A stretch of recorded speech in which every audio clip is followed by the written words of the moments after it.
Hi, I'm Isabel. 5 years ago, my parents sat me down, said they didn't recognize who I was, and told me to leave. They believed every lie my brother and sister made up about me without a single question. That night, I walked out pregnant, with no money, no home, and no one. They didn't know I was carrying twins, children of a man they said would never stay. But he did. Now, they've lost everything, and I'm the only one left with something to offer. Before we dive in, tell me where are you listening from and what time is it right now? Drop it in the comments. This one hits deep. It started on a Sunday, one of those warm, bone-dry spring days in Phoenix, when the jacaranda trees paint the sidewalks lavender. I remember brushing stray petals off the windshield of my car before walking into my parents' house. It felt like walking into a trap I didn't know was set. My dad had called the meeting, just a casual family dinner tonight, be here by 5 message, nothing out of the ordinary. I thought maybe it had something to do with my graduate school applications, or Daniel's new job as a project manager, or Sophia's wedding planning. But when I walked in, no food was on the table, no smells of Mom's baked ziti or her store-bought Caesar salad dressing, just silence and 3 people already seated on the couch like they'd been waiting. Dad didn't hug me. He didn't even stand.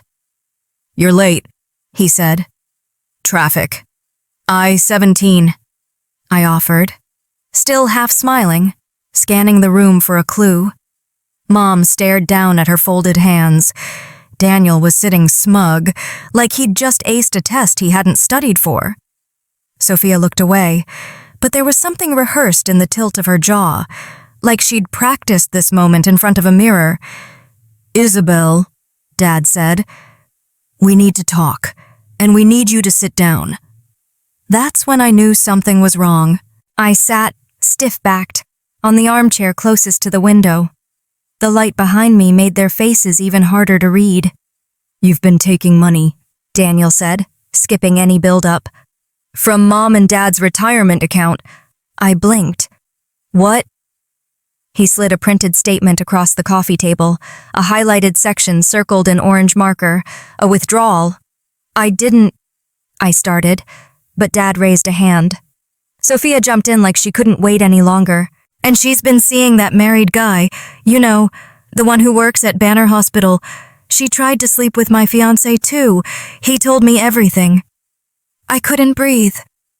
My hands gripped the fabric of my jeans. "Are you serious right now?" I looked at her, at all of them. "You think I would touch your fiancé or steal from our parents?" "Don't lie, Isabel," Mom said softly, eyes still down. "You've changed. We don't recognize who you've become." "No one asked me," I said, louder than I intended. "You're just sitting here, throwing out accusations like they're facts." "Enough," Dad said. "We had a long talk. We've made a decision." Then came the sentence that cracked the floor beneath me. "We're removing you from the family trust, and we think it's best you leave. Tonight." "Leave tonight." I looked around the room, at the walls with our family photos, at the spot where I used to curl up and read next to the fireplace. It didn't feel like my home anymore. It felt like I was a stranger they couldn't wait to forget. "You have 1 hour," Daniel said.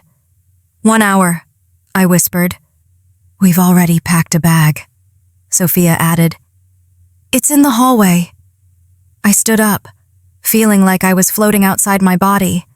I walked past them, past my mother who didn't look at me, past Daniel and Sophia who smirked like this was a performance well executed. On the way out, I caught Dad by the trash bin in the garage. He was tossing something in, my old family photo album. "Seriously?" I asked. He shrugged. "Figured you wouldn't need this where you're going." I didn't cry. Not then. My legs carried me out to the car. I drove aimlessly, fingers trembling on the steering wheel. I ended up in a motel off Van Buren Road, one of those places where the curtains don't fully close and the AC unit buzzes like it's trying to escape the wall. I sat on the edge of the bed for a long time. No tears, just silence. Then I felt it, deep in my stomach. A pull. Not pain exactly, but a weight I hadn't noticed before. I'd missed my period. I got up, grabbed my purse, and walked 2 blocks to a gas station, bought the test. Back in the room, under yellow bathroom light, I watched the lines appear. 2, positive. I didn't scream. I didn't cry. I just stared at the mirror, at my reflection. "You're not alone," I said aloud. And then, almost without thinking, I whispered to the tiny life inside me, "You were the only truth they couldn't erase."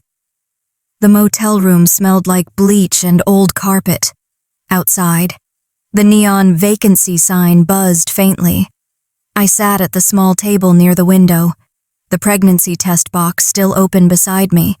The mirror was across the room, but I didn't need to look again. The truth was already pulsing through me like a second heartbeat. I slid open the side pocket of my duffel bag and pulled out something I hadn't touched in years, my diary. Black leather cover, fraying at the edges, pages bent from being tucked away so long. It had survived dorm rooms, road trips, one minor flood, and now this exile. Funny. I never let them know it existed. I opened to a random page, then another. My handwriting was smaller back then, more hopeful, less guarded.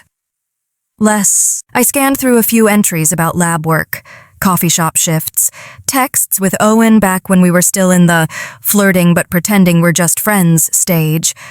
Then I saw the date that hit like a bruise.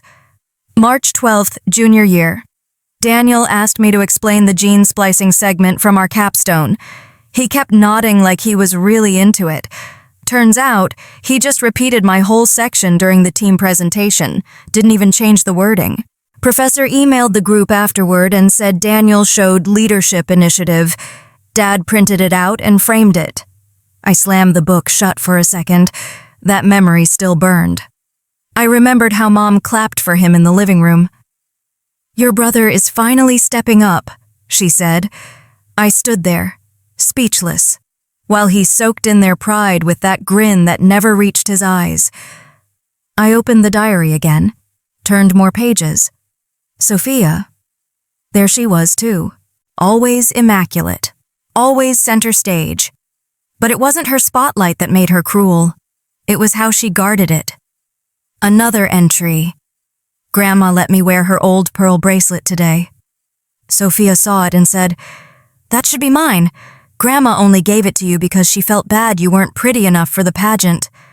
I pretended not to hear her, but she made sure everyone else did. I swallowed the sting. That bracelet wasn't even the half of it.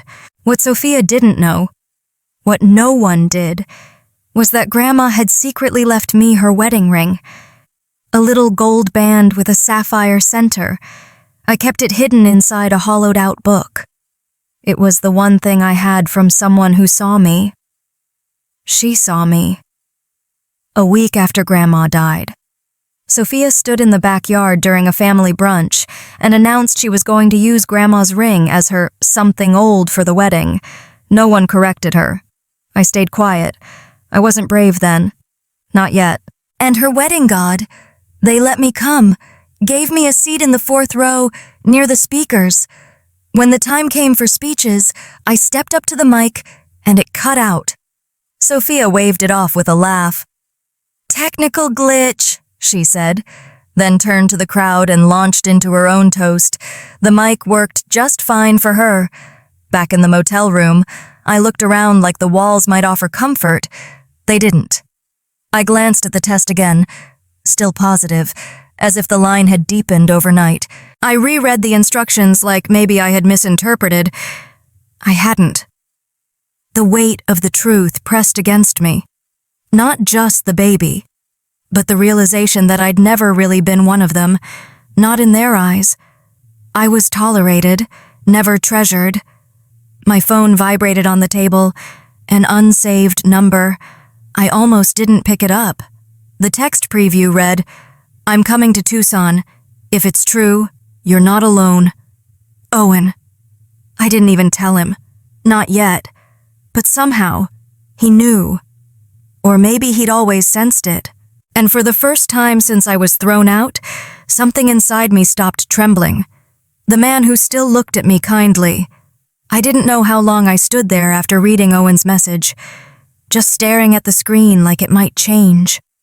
The motel room felt too small for the shift happening in my chest. The window was cracked open a few inches, letting in dry Arizona air and the distant hum of traffic. The silence around me was thick, but I wasn't entirely alone anymore. There was a knock. It wasn't loud, just a steady, familiar rhythm.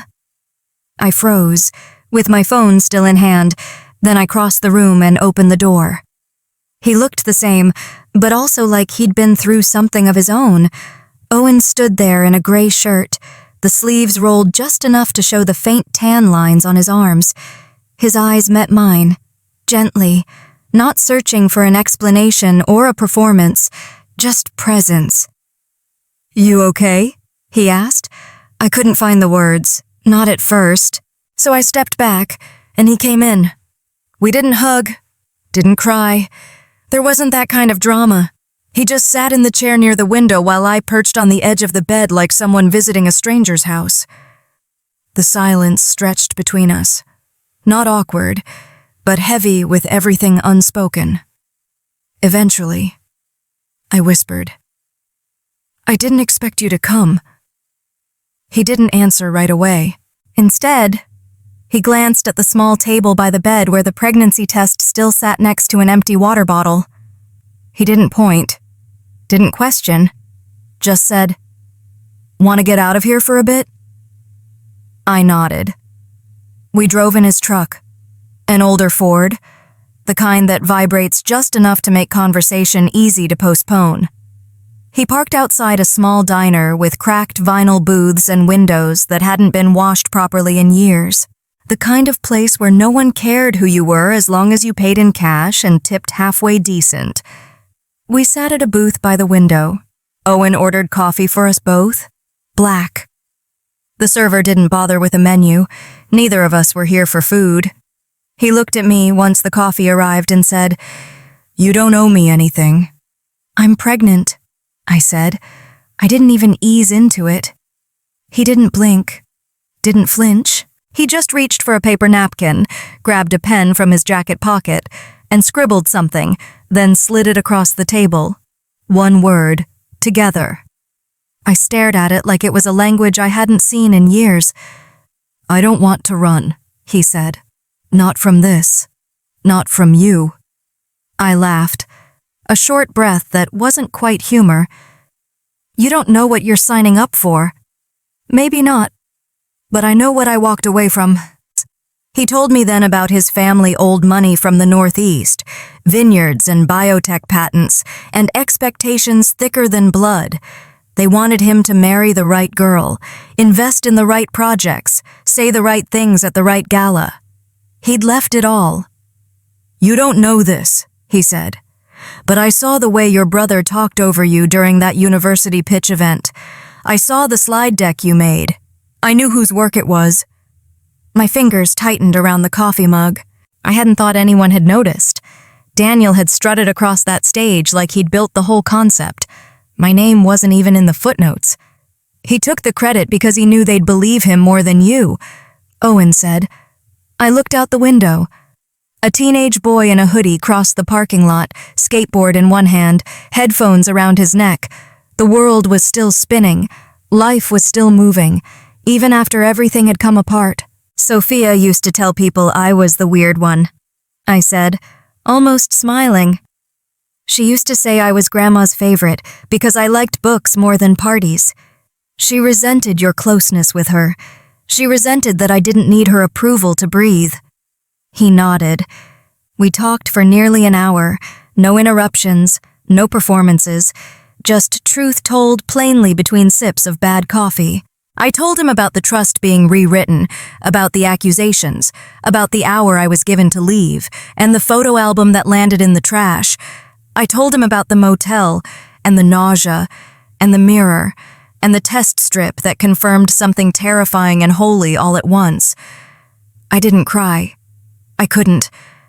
I'd cried all I had to cry before I even called the front desk for extra towels. When we left the diner, the sun had started its slow descent toward the west. The air had cooled, but the sidewalk still radiated heat. We walked past the edge of the lot where the pavement gave way to desert brush, cacti tall and stoic like silent witnesses. He didn't rush the silence. He let it stretch. Then he reached for my hand. "I'm not asking you to forgive them," he said, "but I'd like to help you build something better." I didn't answer, but I didn't pull away either. I looked down at my stomach, then up at the sky, open and endless. The next morning, I sat up slowly on the pull-out couch, sunlight slipping through the blinds of Owen's apartment. It wasn't a luxurious place. 2 rooms, bare walls, a coffee maker that grumbled louder than it brewed, but it was the first space in weeks where I'd woken up without flinching. No yelling, no glares, no walls closing in. I swung my legs over the edge and sat for a minute, letting my hands rest on the soft rise of my belly, still small, still hidden to the world, but not to me. On Owen's little kitchen counter was a note, "Went to pick up more coffee. Don't leave without breakfast." I smiled, just barely, then turned on my phone. Dozens of unread notifications blinked at me from apps I should have deleted weeks ago. My sister's Instagram, another party, another fake smile. My brother tagging himself at our parents' house with the caption, "Sundays are for family." I hadn't even realized it was Sunday. I opened my contacts. My thumb hovered for a beat too long before tapping delete contact. "Are you sure?" Yes, I deleted all of them. One by one, Daniel, Sophia, Mom, Dad, even the ones that just said home. I didn't want reminders of a place that had thrown me out like rotted leftovers. I stopped checking their social media, logged out, not out of spite, out of self-preservation. I wasn't erasing them to hurt anyone. I was erasing them so I could finally see myself clearly again. That afternoon, I called a women's clinic under a different name, Grace Johnson. It wasn't the first name I'd thought of, but it came easily. Grace sounded like someone no one would be looking for, someone no one had erased. I paid in cash, sat in the waiting room between a teenager chewing her sleeve and a woman my mother's age who looked like she hadn't eaten since Thursday. The medical assistant didn't ask many questions, just took my vitals, scheduled a follow-up, and handed me a printout about prenatal nutrition with a smile that didn't feel rehearsed. No family insurance, no emergency contact, just me, a clipboard, and the silent promise that I would figure this out. I wasn't just carrying a child, I was carrying a future that no one else would shape this time. Later that week, I spent hours at the downtown library in Phoenix. Not the glamorous part with coffee shops and murals, the older wing where the computers still were and every desk wobbled just slightly to the left. I researched grant programs, legal frameworks, basic startup structures. I didn't know what I was doing. Not completely. But I knew what I wanted to build a biotech company based on the thesis that Daniel had once pitched as his own. This time, my name would be on every page. Owen never hovered. He didn't offer to fix things. He just made sure I ate, brought me backup pens, and sometimes sat in the corner reading quietly while I worked. We didn't talk about his family, not really. But one evening, over takeout and soft jazz playing from his phone, he said, "They tried to build me in their image. I'd rather help someone build something real." That night, we made a quiet pact, no going back, no calling them, no hoping they'd come around. I think that's what love looks like sometimes. Not grand gestures, just knowing when to stay out of someone's way and still be nearby. I filed for the LLC under the name Sonora Bio. It was simple. It stood for Sol, as in son, and line, like lineage. Only now, the line would begin with me. 3 days later, my phone buzzed. It was a voicemail from a number I didn't recognize. I pressed play, my breath already catching. More from reflex than fear. My mother's voice came through, clipped and cold. If you're still alive somewhere, stay gone. Sophia is pregnant now. We don't need your drama. That was it. No greeting, no goodbye. I didn't cry. I saved the voicemail and filed it under a folder labeled Proof, not for legal use, just to remind myself, so that years from now, if I ever doubted whether walking away had been right, I could play it once and remember exactly what I'd left behind. That evening, I signed the final registration forms online for Sonora Bio. It wasn't revenge. It was rebirth. The ink had barely dried on the registration papers when I found myself under fluorescent lights, seated between strangers with laptops and investor lanyards. The co-working space was modern, all polished concrete and reclaimed wood, filled with startup energy, loud, caffeinated, confident. I didn't quite belong. Not yet. But I showed up anyway. I'd borrowed a navy dress that still fit around my belly and brushed my hair back in a low bun, hoping the quiet force behind my words would speak louder than the shape of my body. The pitch went fine, sharp, clear, rehearsed. I'd practiced in the mirror, in my sleep, in the bathroom stalls between bouts of nausea. I'd written and rewritten every line of the product roadmap. My numbers weren't just good, they were airtight. But it only took one sentence to flatten everything. An older man, slick gray hair, tailored blazer, advisor tag clipped neatly to his collar, tilted his head after I finished speaking. Then, with a smile that didn't reach his eyes, he said, "Impressive resume, but we've already had our fill of single, pregnant founders trying to prove a point." The room didn't laugh. It didn't need to. No one defended me either. I nodded once, too tightly, and walked out, outside. The Arizona sun had softened into gold, but my lungs burned from the inside. I didn't let myself cry. Not yet. I pressed my hand over the place just beneath my ribs, the place where a second heartbeat lived, and told myself, "Keep walking." I made it as far as the bus stop before the nausea won. Bent over near a trash can, I retched until my throat was raw. Someone behind me, a woman in a stiff blouse and judgmental perfume, clicked her tongue and muttered, "Girls like that shouldn't breed." She didn't say it to me. She didn't have to. I found the nearest coffee shop, slipped into the restroom, and locked the stall. The cold of the toilet's water tank was the only solid thing to lean against. I didn't sob. It was worse than that. Silent tears. So still I barely noticed until I tasted salt. My hands shook as I reached into my wallet. Hidden behind a card I never used was the photo I kept for no reason I could explain, me and Grandma Eleanor at Sophia's wedding. We were both laughing, caught mid-smile. I'd worn a teal dress that day. She'd worn lavender. I looked closer.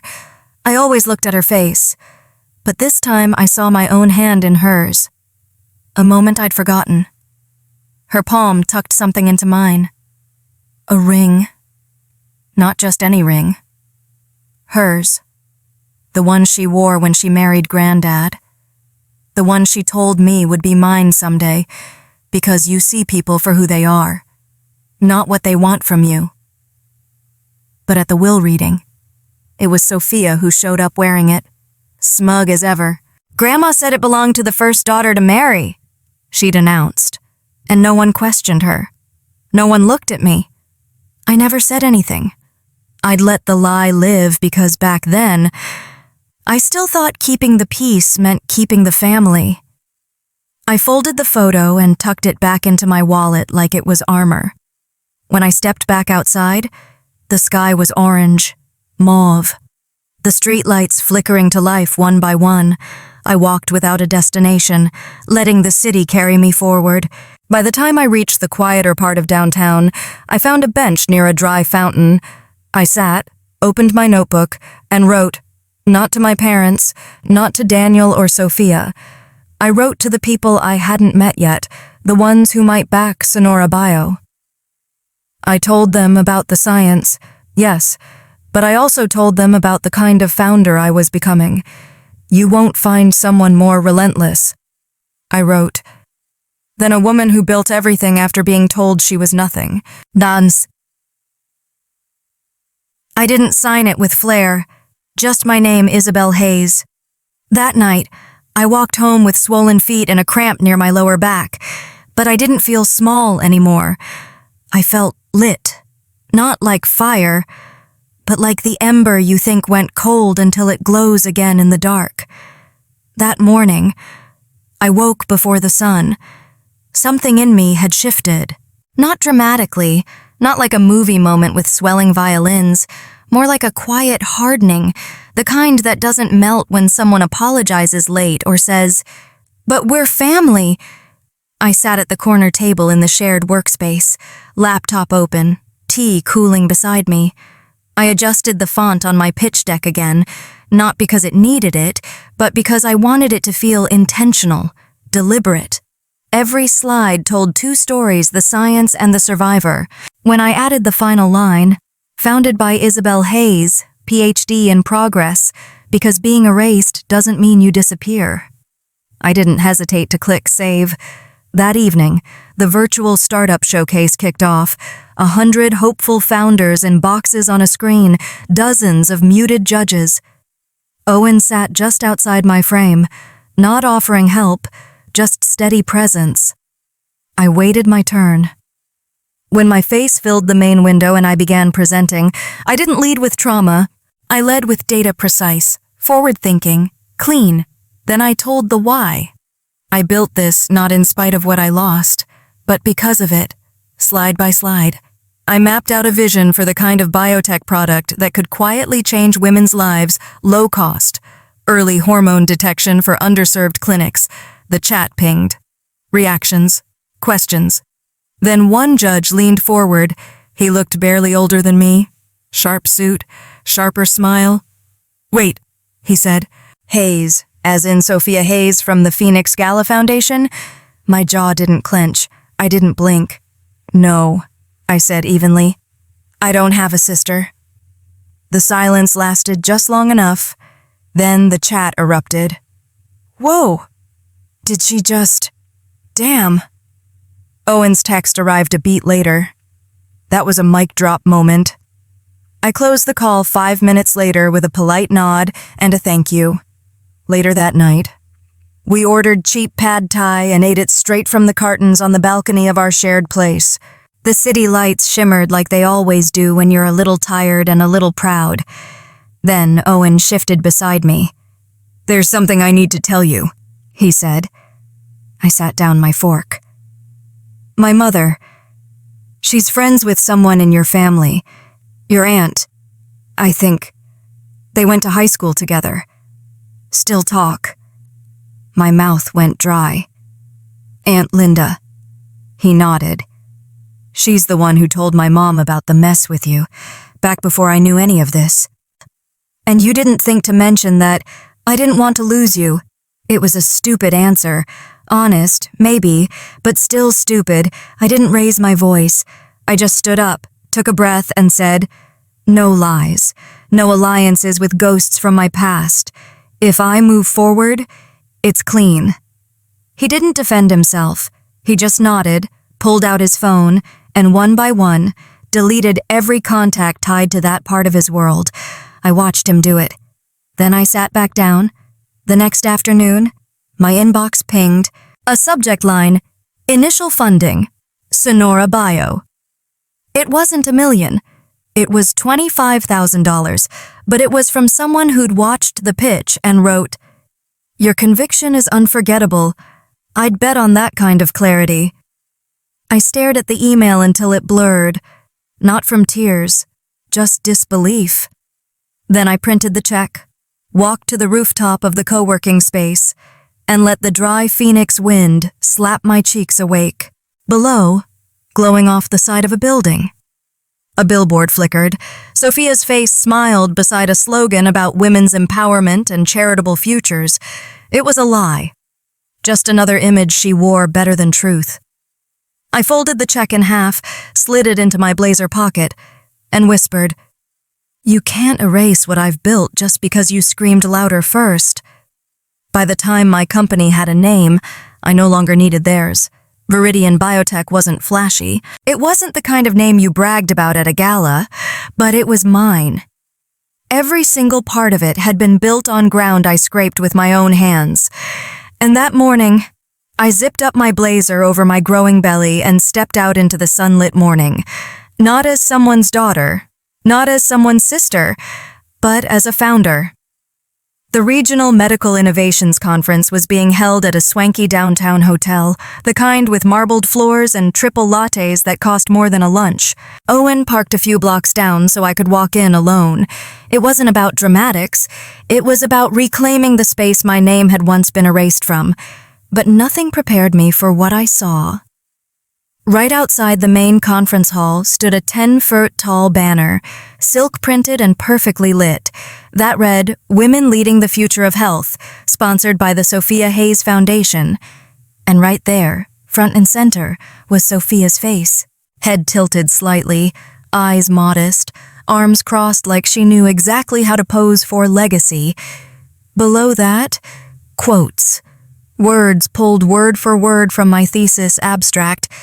No attribution, no footnote, no mention of Viridian Biotech.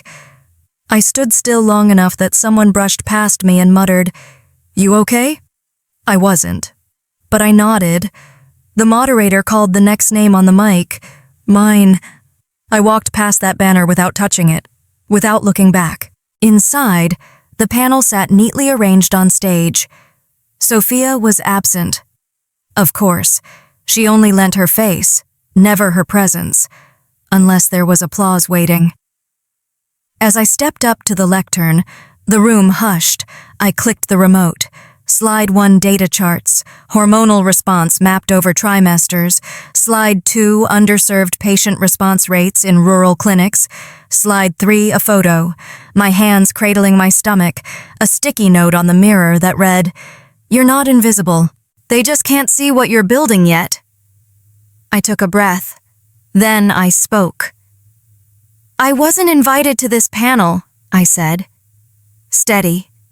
"But I built the science you're funding, not with a dynasty, not with a PR firm, with a body no one believed could lead, and a voice they tried to drown in family shame." No one moved. I ended with the final slide, a time-stamped email thread showing the first draft of my thesis, years before the foundation was created. Then I stepped down. Owen met me at the foot of the stage, phone in hand. He'd been recording, already uploading, already captioned, "The right twin built it." The tag caught like dry brush fire. My inbox began to fill before I even reached the parking garage. We made it to the car just as the sun dipped low, that kind of gold that makes everything feel warm, even when your stomach is turning. Until I saw the windshield. Spray paint. In red, backstabber. Trash. Mom. Shame to the name. I stood there, not stunned, just still. Owen rushed forward, cursing under his breath, but I walked calmly to the driver's side. There, under the windshield wiper, was an envelope with my name in perfect cursive.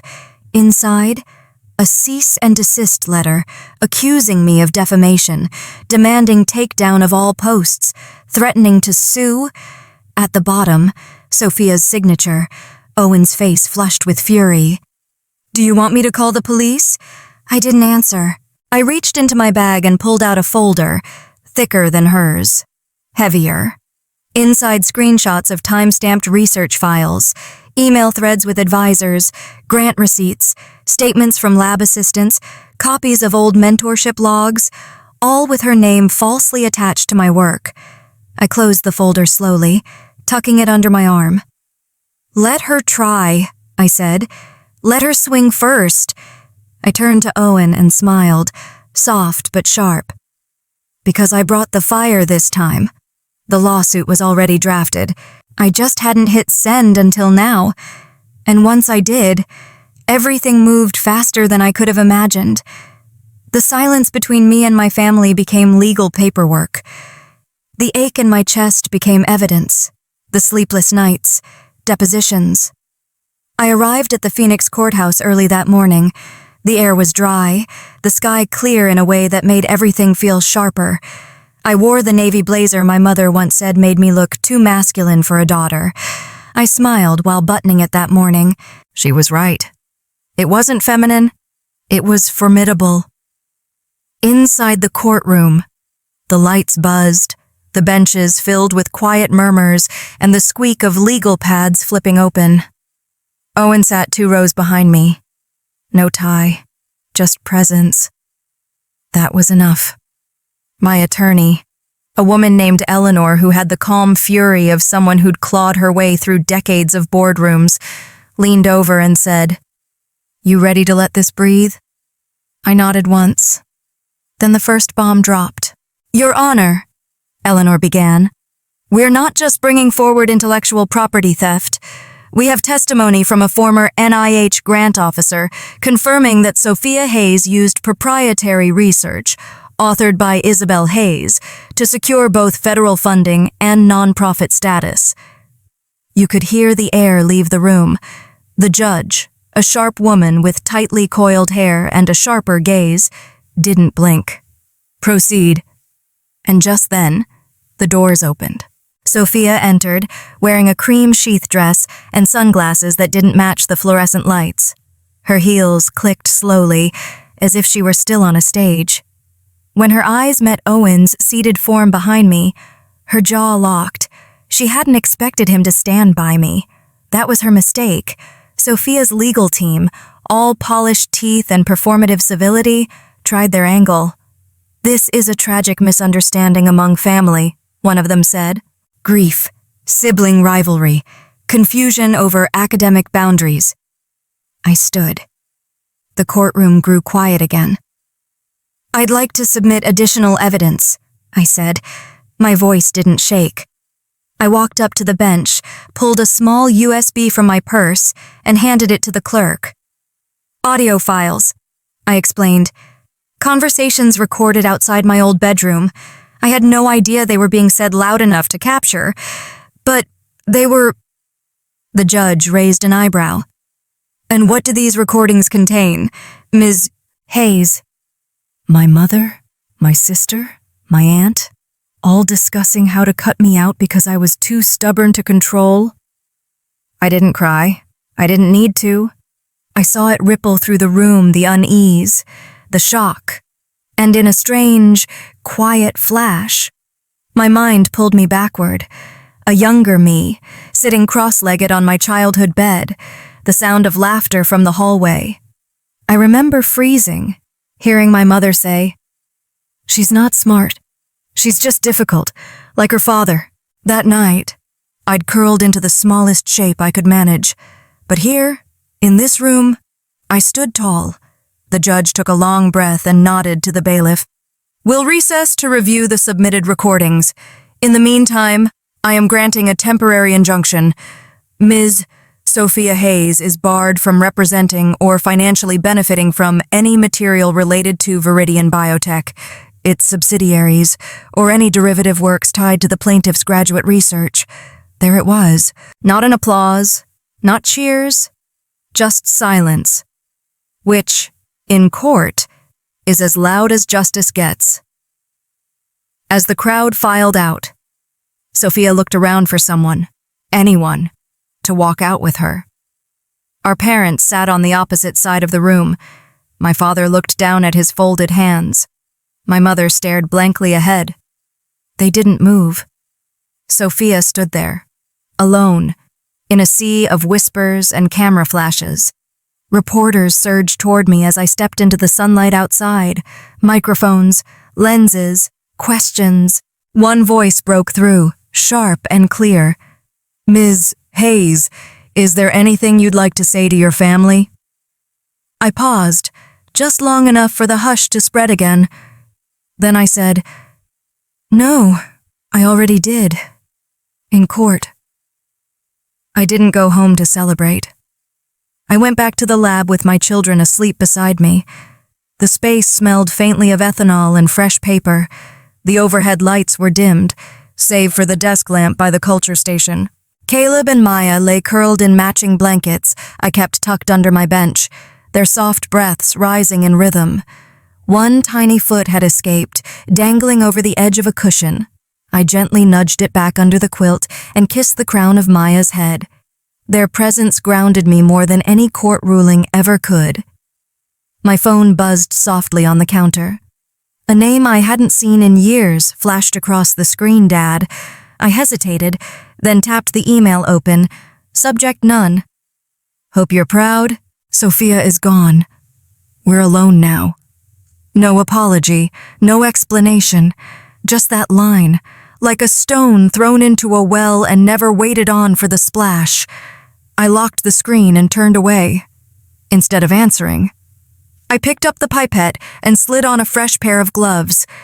There was a compound waiting, one I'd been refining for months, a synthetic protein derivative I'd been researching for ovarian cancer. My mother never got the chance to fight long. The diagnosis had come too late, and the silence between us made the clock move faster than it already did. So now, I worked in her name, not to honor what she was, but what she never got to be. By the time the final drop had slid into the assay, dawn crept through the narrow lab windows. I looked at my children once more, still fast asleep, and I whispered, "We're okay now, all three of us." The sun warmed the soil under my nails as I dug. Owen was in the background, installing a small wooden swing from the pergola beam. The twins took turns patting dirt over the citrus saplings, one orange, one lemon. "Mommy, this one's Caleb's tree," Maya said, wiping her brow like a tiny farmer. Caleb nodded seriously, as if the roots themselves depended on his approval.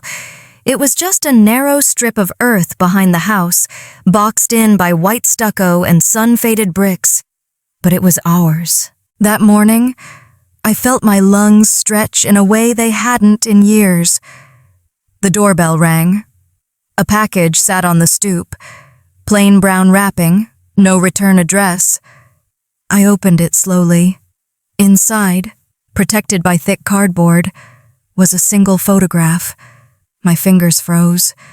It was the picture, the one from my childhood, the one where I'd been cropped out years ago, just a corner of my arm left behind.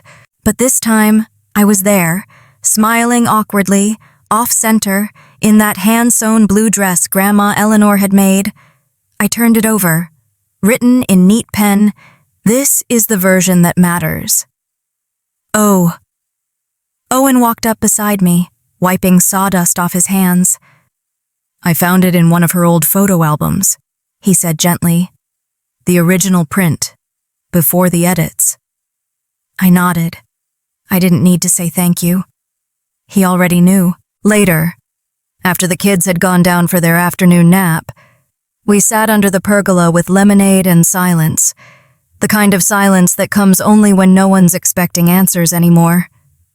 Owen looked over and asked, "Are you okay now?" I didn't answer right away. I looked at the small grove we'd started, the way the swing creaked slightly in the breeze, the tiny shoe Maya had left by the planter. Then I looked down at my hands, stronger than before, lined from work, still stained faintly from the lab. Finally, I said, "I'm not just okay. I'm exactly who I was meant to be." Owen reached for my hand but didn't grip it tightly, just rested his fingers over mine like a quiet agreement. The twins burst out the door minutes later, chasing a butterfly, their laughter rising like a song. I sat back and watched them, a full breath in my chest, and thought. They erased me once, but I didn't fight to be remembered.